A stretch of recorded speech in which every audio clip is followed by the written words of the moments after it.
Hello मित्रों, आज आप 11 जीव विज्ञान प्रकरण नंबर 18 देह जड़ અને પરિવહન એમાં શ્વેત રુધિર કણો વિશે શીખીશું। આગળ આપણે રુધિરના કોષો એમાં રક્તકણ વિશે જોઈ ગયા છે, આરબીસી। શ્વેત કણો બીજા મહત્વના રુધિર કણો છે, જેને વ્હાઇટ બ્લડ સેલ્સ તરીકે ઓળખવામાં આવે છે। વ્હાઇટ બ્લડ સેલ્સ WBC અથવા એને લ્યુકોસાઇટ્સ તરીકે પણ ઓળખવામાં આવે છે। રક્તકણ આપણે જોઈ ગયા કે રક્તકણો એનો રંગ લાલ હોય છે અને એનું કારણ આપણે જોઈ ગયેલા કે એમાં શ્વસનરંજક દ્રવ્ય હિમોગ્લોબિન આવેલું હોય છે। તો જ્યારે શ્વેત કણો રંગવિહીન છે। શા માટે રંગવિહીન છે? તો આપણે જે રક્તકણનો લાલ રંગ હિમોગ્લોબિનને આભારી છે, તેમાં હિમોગ્લોબિન એનો અભાવ છે, HB હિમોગ્લોબિન। આ રીતે શ્વેત રુધિર કણો શ્વેત રંગના શા માટે છે કે રંગવિહીન શા માટે છે? તેમાં હિમોગ્લોબિનનો અભાવ છે। આ શ્વેત કણો અલ્પજીવી છે અને કોષ કેન્દ્ર યુક્ત છે।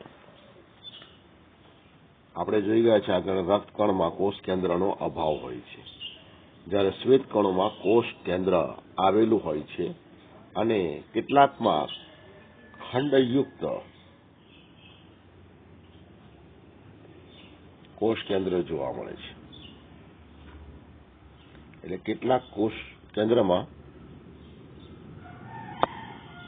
એનું જે કોષ કેન્દ્ર છે ખંડોમાં વહેંચાયેલું હોય છે। એનું પ્રમાણ કેટલું હોય છે? તો રક્તકણનું પ્રમાણ આપણે જે જોઈ ગયા છે, એક તંદુરસ્ત વ્યક્તિમાં, સ્વસ્થ વ્યક્તિમાં 5 મિલિયનથી 5.5 મિલિયન પ્રતિ ઘન મિલીમીટર, 5 થી 5.5 મિલિયન, 1 મિલિયન એટલે 10 લાખ, તો 5 થી 5.5 મિલિયન પ્રતિ ઘન મિલીમીટર, 1 ઘન મિલીમીટર રુધિરમાં એનું પ્રમાણ આટલું હોય। શ્વેત કણોનું પ્રમાણ આટલું બધું હોતું નથી। શ્વેત કણો રક્તકણની તુલનામાં ખૂબ ઓછા હોય છે। પ્રતિ ઘન મિલીમીટર એનું પ્રમાણ 6 થી 8,000 જેટલું હોય છે। શ્વેત રુધિર કણોનું પ્રમાણ કેટલું હોય છે? પ્રતિ ઘન મિલીમીટર એટલે 1 ઘન મિલીમીટર રુધિરમાં શ્વેત રુધિર કણોનું પ્રમાણ 6 થી 8,000 જેટલું હોય છે। આ રીતે શ્વેત કણો પ્રમાણ ખૂબ ઓછું છે, અલ્પજીવી છે, કોષ કેન્દ્ર ધરાવે છે અને કેટલાક શ્વેત કણોમાં કોષ કેન્દ્ર ખંડોમાં વહેંચાયેલું હોય છે।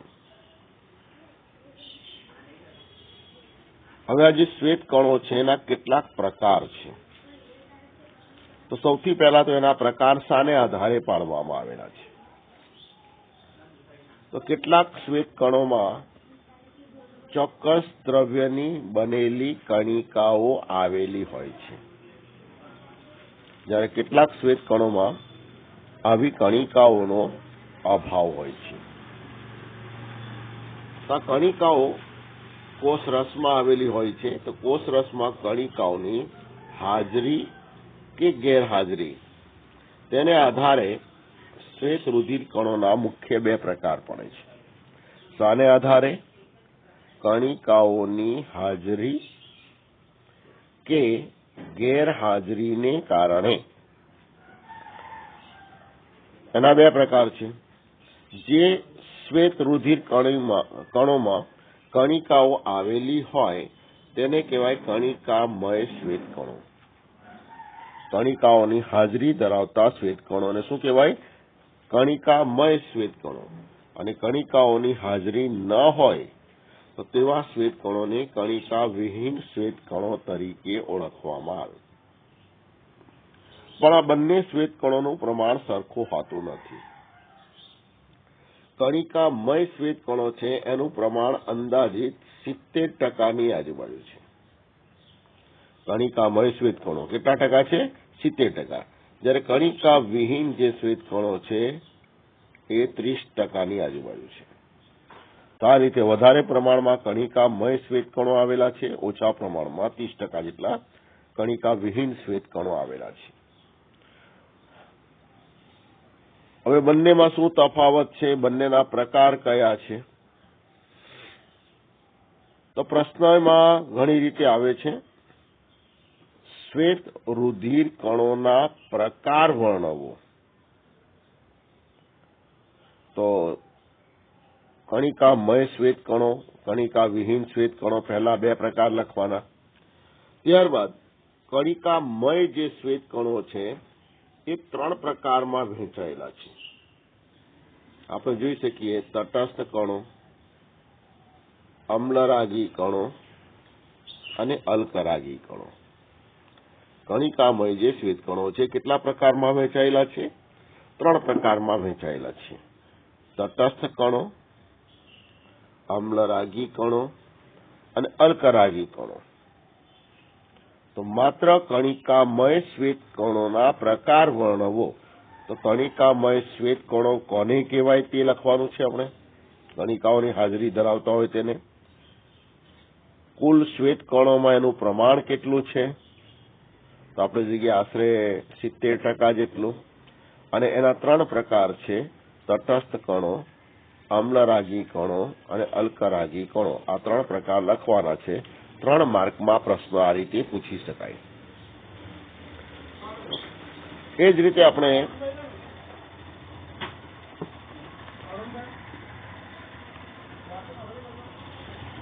કણિકા વિહીન શ્વેત કણો આપણે લઈએ. તો કણિકા વિહીન શ્વેત કણો એના 2 પ્રકાર છે: લસિકા કણ અને એકકેન્દ્રી કણો. તો 2 માર્કમાં કણિકા વિહીન શ્વેત કણો સમજાવો. તો કણિકા વિહીન શ્વેત કણો કોને કહેવાય, એનું પ્રમાણ કેટલું છે, અને પછી એના 2 પ્રકાર લસિકા કણો અને એકકેન્દ્રી કણો એનું વર્ણન લખવાનું છે. એટલે 3 માર્કમાં કણિકામય શ્વેત કણો પૂછી શકાય, 2 માર્કમાં કણિકા વિહીન શ્વેત કણો પૂછી શકાય, અને સમગ્ર શ્વેત કણોના પ્રકાર વર્ણવો 4 માર્કનો પ્રશ્ન પણ પૂછી શકાય છે. તો હવે આપણે એક પછી એક શ્વેત રુધિર કણોના જે પ્રકાર છે એમાં પહેલું આપણે લઈએ કણિકામય શ્વેત કણો. તો જે શ્વેત કણોમાં ચોક્કસ દ્રવ્યની બનેલી કણિકાઓ આવેલી હોય તેને કણિકામય શ્વેત કણો તરીકે ઓળખવામાં આવે છે. પ્રમાણ આપણે જોઈ ગયા, કુલ શ્વેત કણોમાં એનું પ્રમાણ છે આશરે 70% જેટલું. કેટલા ટકા છે? 70% જેટલું. હવે એના 3 પ્રકાર છે આપણે જોઈ ગયા: તટસ્થ કણો, અમ્લરાગી કણો અને અલ્કરાગી કણો. હવે એના 3 પ્રકાર સાને આધારે પાડવામાં આવે છે? તો પહેલા 2 પ્રકાર આપણે જોઈ ગયા કણિકાઓની હાજરી કે ગેરહાજરી પરથી પાડવામાં આવેલા છે. તો હવે કણિકામય શ્વેત કણો છે એના 3 પ્રકાર સાને આધારે પાડવામાં આવેલા છે. તો આ કણિકામય શ્વેત કણોમાં આવેલી કણિકાઓ કયા અભિરંજકથી અભિરંજિત થાય છે? કણિકામય શ્વેત કણોની કણિકાઓ કયા અભિરંજકથી અભિરંજિત થાય છે તેને આધારે એના 3 પ્રકાર પાડવામાં આવેલા છે. તો જે કણિકામય શ્વેત કણોની કણિકાઓ એસિડિક અભિરંજકથી અભિરંજિત થાય. કયા અભિરંજકથી? એસિડિક અભિરંજકથી. તેને કહેવાય, એસિડને અમ્લ પણ કહેવાય. એટલે આવા કણોને અમ્લરાગી કણો તરીકે ઓળખવામાં આવે છે. એસિડિક અભિરંજકથી કણિકાઓ અભિરંજિત થતી હોય તેવા કણોને અમ્લરાગી કણો તરીકે ઓળખવામાં આવે છે. બેઝિક અભિરંજકથી કણિકાઓ અભિરંજિત થતી હોય, બેઝ જેને અલ્કલી પણ કહેવાય, એટલે એને અલ્કરાગી કણો તરીકે ઓળખવામાં આવે છે. એટલે એસિડિક અભિરંજકથી કણિકાઓ અભિરંજિત થાય તો અમ્લરાગી કણો, બેઝિક અભિરંજકથી કણિકાઓ અભિરંજિત થાય તો અલ્કરાગી કણો, અને જો બંને પ્રકારના અભિરંજકથી કણિકાઓ અભિરંજિત થાય તેને તટસ્થ કણો તરીકે ઓળખવામાં આવે છે. તો આ રીતે શ્વેત રુધિર કણોમાં કણિકામય શ્વેત કણોના જે પ્રકાર છે ત્રણ અભિરંજકને આધારિત છે. એસિડિક અભિરંજકથી કણિકાઓ અભિરંજિત થતી હોય તેને શું કહેવાય? અમ્લરાગી કણો. બેઝિક અભિરંજકથી કણિકાઓ અભિરંજિત થતી હોય તો અલ્કરાગી કણો, અને બંને પ્રકારના અભિરંજકથી અભિરંજિત થતી હોય તો તટસ્થ કણો. તો ક્રમ મુજબ આપણે એક એક શ્વેત કણ શીખવાના છે. એમાં ખાસ કરીને આ જે અમ્લરાગી કણો અને અલ્કરાગી કણો છે એની વચ્ચે તફાવત પણ પૂછાય છે. અને તફાવત જ્યારે પૂછાય તો 2 માર્કમાં પૂછાય તો એટલીસ્ટ આપણને 4 મુદ્દા એના આવડવા જોઈએ. તો સૌથી પહેલા આપણે બંને શ્વેત કણો અમ્લરાગી અને અલ્કરાગી કણો જોઈ લઈએ. ક્રમ મુજબ એમાં તફાવત જોઈ લઈએ કે જેથી આપણે સરળતાથી મુદ્દા સમજી શકીએ. હવે પહેલું આવશે અમ્લરાગી કણો. એટલે આપણે જોઈએ કે એસિડિક અભિરંજકથી એની કણિકાઓ અભિરંજિત થાય છે. આ જે એસિડિક અભિરંજક છે એનું નામ છે ઇઓસિન. એસિડિક અભિરંજકનું નામ શું છે? ઇઓસિન. અને એસિડિક અભિરંજક ઇઓસિન પરથી આ અમ્લરાગી કણોને ઇઓસિનોફિલ્સ તરીકે પણ ઓળખવામાં આવે છે. તો ઇઓસિનોફિલ્સ અથવા અમ્લરાગી કણો એસિડિક અભિરંજકથી કણિકાઓ અભિરંજિત થાય છે. તો આ બંનેની અંદર કણિકાઓ અભિરંજિત થઈને કેવા રંગની બને? એટલે કણિકાનો રંગ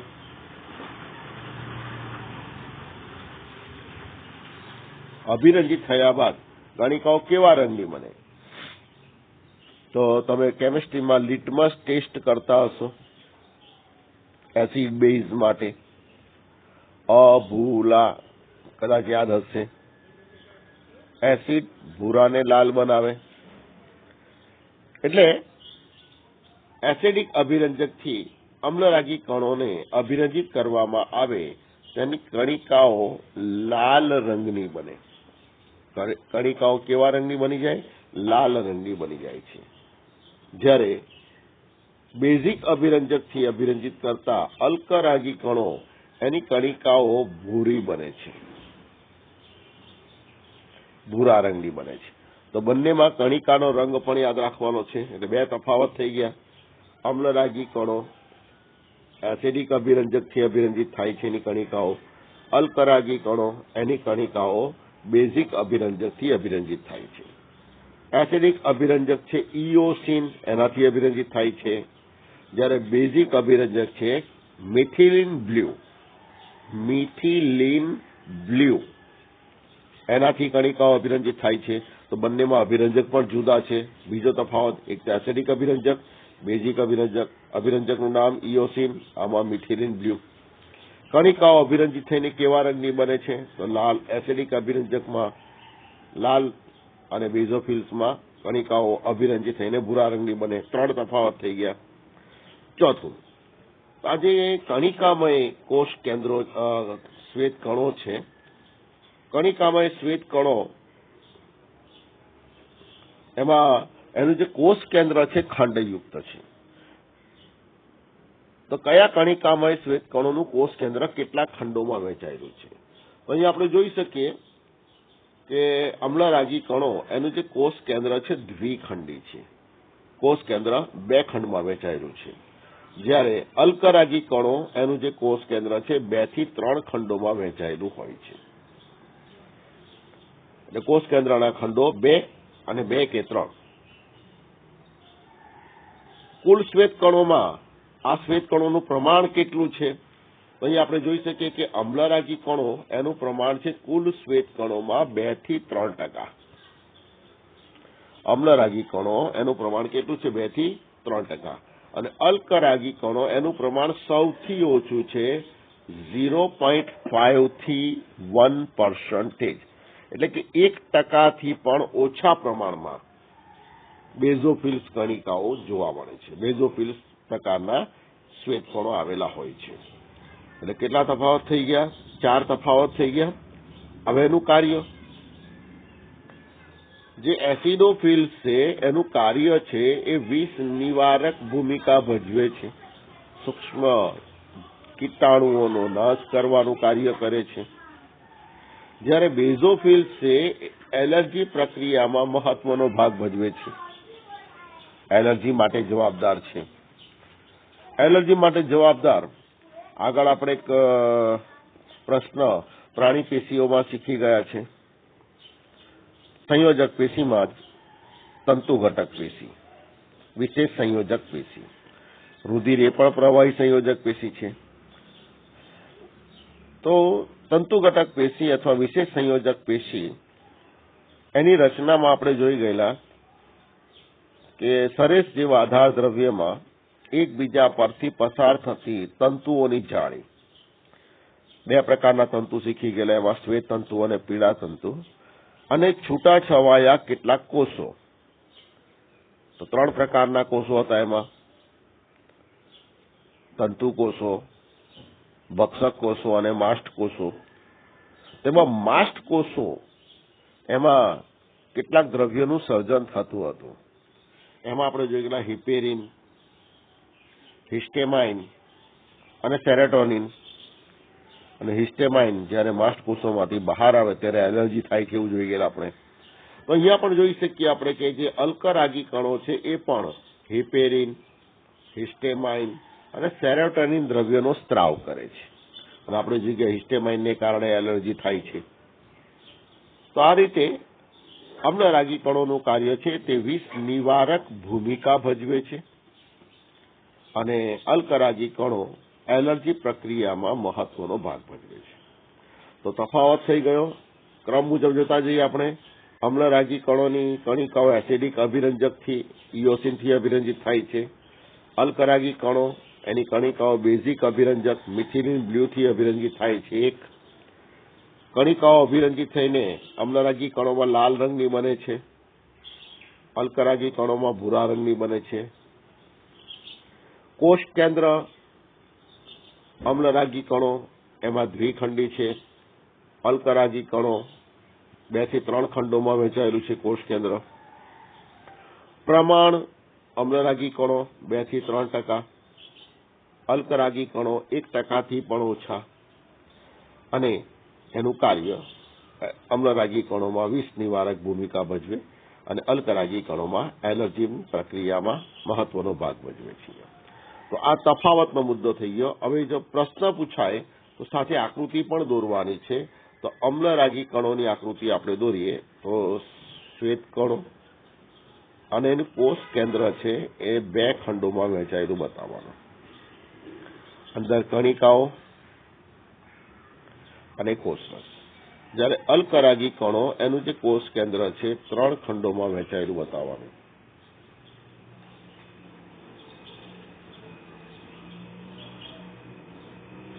કેટલા ખંડોમાં? 3 ખંડોમાં. પછી અંદર કણિકાઓ અને કોષરસ. અને આનું જે કોષ કેન્દ્ર છે 2 થી 3 ખંડોમાં વહેંચાયેલું છે અને સહેજ એસ આકારનું યાદ રાખજો. 2 થી 3 ખંડ અને એસ આકાર. કોષ કેન્દ્ર 2 થી 3 ખંડોમાં વહેંચાયેલું અને એસ આકારનું. જો પ્રશ્ન તરીકે ટૂંક નોંધમાં પૂછાય 2 થી 3 માર્કમાં તો અમ્લરાગી કણો તેના શ્વેત કણોની આકૃતિ પણ દોરવાની છે, જે અહીંયા નીચે આપેલી છે. જોઈ લઈએ દેખાય છે અહીંયા અમ્લરાગી કણો, અલ્કરાગી કણો, તટસ્થ કણો, 3 તો 2 પ્રકાર થઈ ગયા. પહેલા અમ્લરાગી કણો અને અલ્કરાગી કણો, એના તફાવત પણ ખ્યાલ આવી ગયો હશે. આ તફાવત પણ તમારે લખી નાખવાનો છે. અમ્લરાગી કણો અને અલ્કરાગી કણો તફાવત. હવે ત્રીજા શ્વેત કણોનો પ્રકાર લઈએ છીએ અને ત્રીજો પ્રકાર છે તટસ્થ કણો અથવા એને ન્યુટ્રોફિલ્સ તરીકે ઓળખવામાં આવે. તટસ્થ કણો અથવા એને ન્યુટ્રોફિલ્સ તરીકે ઓળખવામાં આવે છે. તો તટસ્થ કણો એની કણિકાઓ એસિડિક અને બેઝિક બંને અભિરંજકથી અભિરંજિત થાય છે, એટલે કણિકાનો રંગ એમાં લખવાનો નથી. હવે કુલ શ્વેત કણોમાં એનું પ્રમાણ જોઈએ તો સૌથી વધુ પ્રમાણમાં આવેલા શ્વેત કણો છે, લગભગ 60 થી 65% જેટલા તટસ્થ કણો હોય છે, અને સૌથી વધુ પ્રમાણમાં આવેલા શ્વેત રુધિર કણો કયા, એ રીતે પણ પ્રશ્ન આમાં આવી શકે, પ્રમાણ પણ પૂછી શકાય. તેનું કોષ કેન્દ્ર વધારે ખંડોમાં વહેંચાયેલું હોય છે, 3 થી 5 અથવા 3 થી 7 ખંડોમાં વહેંચાયેલું હોય છે, અને સક્રિય ભક્ષક કોષો તરીકે કાર્ય કરે છે. સક્રિય ભક્ષક કોષો તરીકે કાર્ય કરે છે. તો આ રીતે તટસ્થ કણો એનું કોષ કેન્દ્ર 3 થી 7 ખંડોમાં વહેંચાયેલું છે, એટલે અહીંયા આપણે 5 ખંડો બતાવી શકીએ.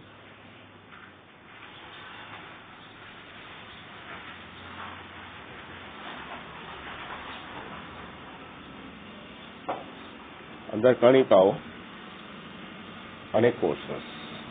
તો કોષ કેન્દ્ર 3 થી 5 અથવા 3 થી 7 ખંડોમાં વહેંચાયેલું કોષ કેન્દ્ર હોય છે. તો આ 3 પ્રકાર થઈ ગયા કણિકામય શ્વેત કણો. બરાબર છે.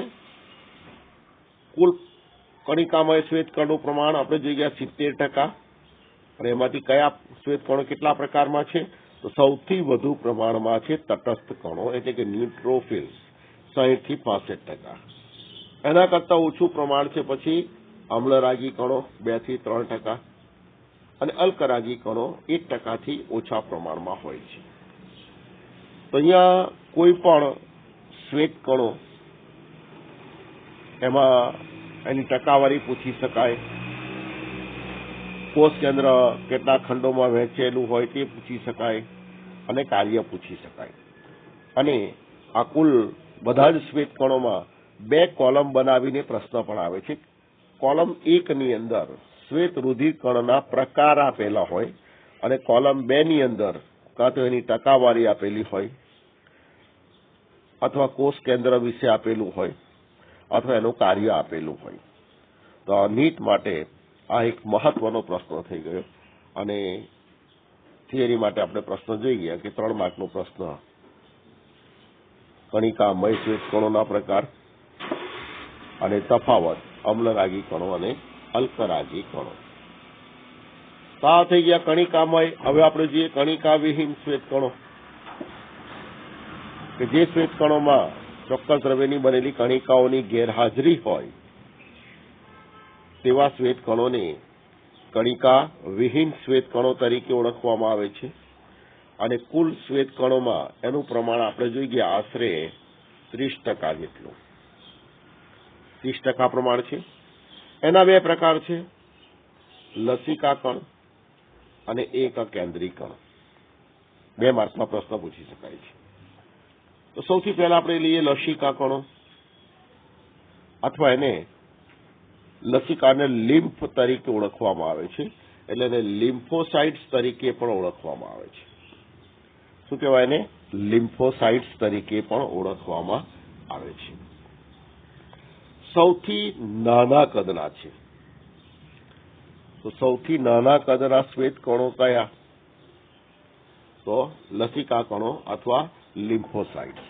અને સૌથી નાના કદના છે, એટલે જ એ રુધિર કેશિકાઓની પાતળી દિવાલમાંથી બહાર આવી શકે છે.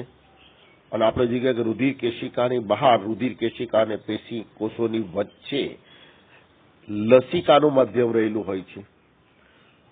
તો આ શ્વેત કણો, લસિકા કણો, જે રુધિર કેશિકાની પાતળી દિવાલમાંથી બહાર આવીને લસિકામાં રહેતા હોય છે, અને એટલે જ એને લસિકા કણો તરીકે ઓળખવામાં આવે છે.